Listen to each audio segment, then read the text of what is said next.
Hello everyone. Today I'll be teaching you how to isolate a variable. In this case, x will always be our variable. So I'd like to start with a simple equation, such as 10 equals 5x.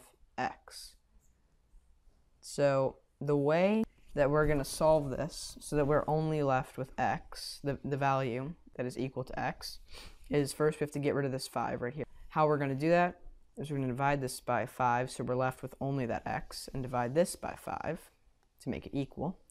So that's 2, and this right here, if we divide 5 by 5, we get 1, so that would be 1x, but we can just say x. We don't have to use the 1. So the answer would be 2 equals x, or x equals 2. And x equals 2 is our answer.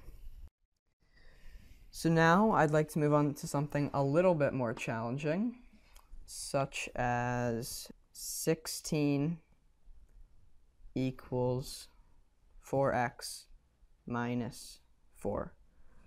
And this time, instead of just two numbers like 16 and 4, we actually have a third number right here in this negative 4. So the first thing we have to do is actually to get rid of that. So how we're going to do that is we're going to add 4, so we can just get 0 and have nothing there. We also have to add 4 to this side.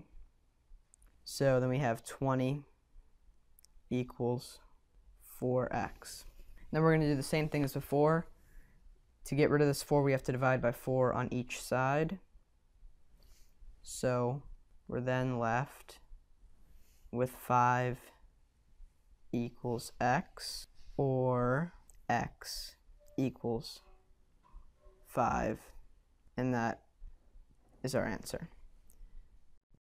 So again, we're going to move on to something even a little bit more difficult, and this one is actually going to involve exponents. So the equation is 4 squared times 3 equals 10x plus 26.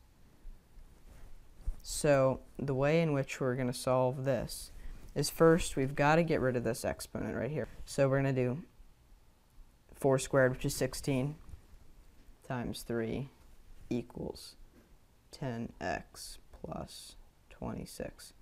And the best way to do these equations when there's multiple steps involved is to really take it one step at a time. You don't want to confuse yourself by doing too many things at once, so that's what I recommend. But the next thing we're going to do here is multiply these two numbers, so we're left with only one number on this side of the equation. So we do 16 times 3 and we get 48 equals 10x, again one step at a time, plus 26.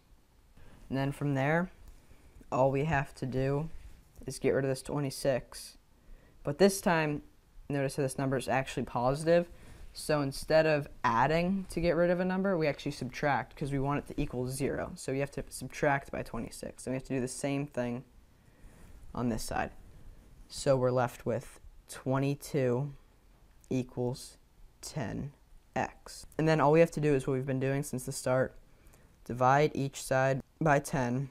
So we're left with just that x. So when we do that, we're left with 2.2 equals x, or x equals 2.2. And that is our answer. I hope you enjoyed. Thanks for watching. And I hope you now have a better understanding on how to isolate variables. Thank you.